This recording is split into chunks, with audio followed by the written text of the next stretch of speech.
So aside from credit cards, what is a good type of debt that you can leverage? I mean, a lot of people see what's a Rich Dad Poor Dad, Robert Kiyosaki, Mhm. that type of thing with real estate. So real estate debt is good debt for an investor or something like that. Yes, that's the best debt because you have a tangible asset. Like in my opinion, whatever that's worth, like the value of a house is always going to go up over time. Now, over time is different people's time frame, right? When I say over time, I look at things like 20, 30 years. I think of things long term. Rome wasn't built in a day. Rome was demolished in a day, but it wasn't built in a day, right? So I think of things long term. So when we have that debt, the value of the house is going to go up eventually. So as long as we just kind of pay those minimums, right? Just pay the balance. And again, from a tax standpoint, especially if it's rental property, it's a tax write-off. You are able that property by itself is not getting you all the tax deductions. That's a part of it. We have rental property. Everything that we do, like I talked about before, is a tax deduction. We are allowing the IRS to help us pay our bills by just having that rental income. So that is the best debt to have, in my opinion, is real estate. Credit cards, it's good debt, but it's not as good debt because there's nothing tangible there, right? Real estate, we know. And so something crazy happens where you have to sell it, you sell it and whatever you get, right? So great debt is real estate. Now, when it comes to like what should I leverage?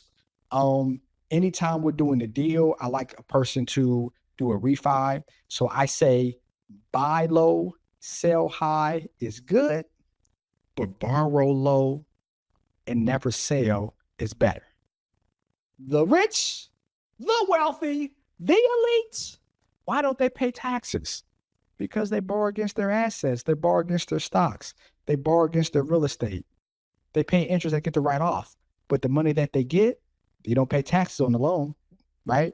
So doing those types of strategies allows you to make money, have write-offs, and then use that extra capital to grow.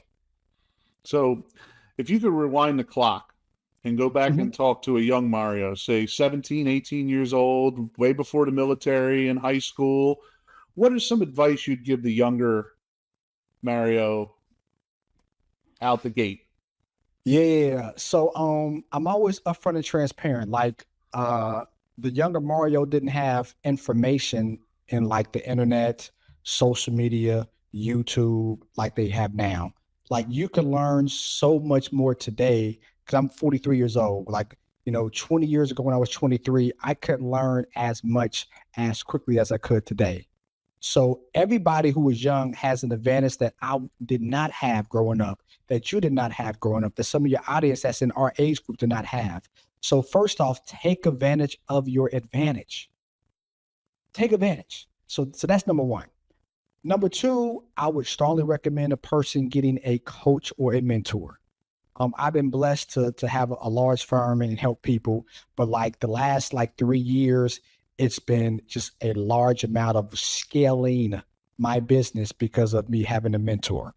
Now you can have an unpaid mentor and a paid mentor. Having an unpaid mentor is like having a corporate job. The unpaid mentor got to show you around the ropes because it helps them check off a box to get promoted at the job. They're not really trying to help you. They're trying to advance their career. A paid mentorship is the way to go because when you're paying somebody, your success is their success because they want you to continue to pay them year after year. It's life. It is what it is. Number two, testimonials, and positive testimonials gets them more business quicker without them having to spend money marketing compared to negative testimonials will have them lose people from a renewal standpoint. And then number three, they have done it already. So you get to learn from their mistakes without you going through the same mistakes. The worst financial decision I made, and I'm on a tangent, but I'm just going to tell you the worst financial decision I made was buying a 18 wheeler.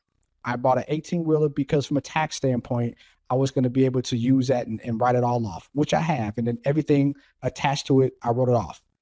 3 years down the road, $83,000 later, I have made about $10,000 when I spent 83,000. Yeah, I have $83,000 of write-offs. I didn't do it for a write-off. I do it to grow. I didn't have a coach, right? So I tell people to get a coach. I should have found a person that was that had a fleet of people that was not a driver because drivers make money in the trucking industry, not the people that own the fleet. Learning, how to find a driver, how to get with a company, how to barter the insurance where I'm not paying all the insurance and the company that's using my truck is not. Like learning those types of things would have saved me so much money. So I say that to say, get a paid coach, get a paid mentorship, learn from them what to do, but more importantly, learn from them what not to do. And that's going to make them excel a lot quicker. So you have a podcast and you do shows and you're all over social media. If I'm a fan of the kerfuffle or, I stumble upon this podcast here, where's some good places that we can find you at so we can follow along? I mean, you've just given us so much information and I'm sure on your podcast you break this stuff down a little bit better. But is Yeah. there a place that we can go and find you and, maybe hook up with you or at least follow you? Yeah. My prono work, my giving the Lord's value without charging anything is my YouTube. I post something every single day, stories about conversations with clients, then there's kind of in general what's going on. That's Painful Profits, Payne, because my last name is Payne, Payneful Profits. So Painful Profits, Payneful Profits, because our profits can sometimes be painful, but we still made profits.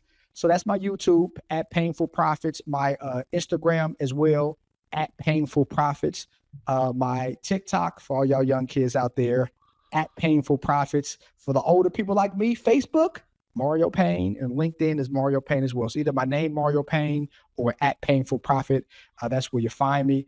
This is me. I woke up in the morning time, like I said, the Lord blessed me with life. If I didn't sprain my ankle, I wouldn't be here today because they wouldn't have found a blood clot. If my grandfather didn't brave shark-infested waters for almost 2 weeks, I wouldn't be here today. So I am as happy as go lucky as you see me now. I'm even more happy go lucky because I'm happy to be alive. So I give as much value, as much content as I can, and all the content I give, prayerfully I'll be rewarded when I get to heaven.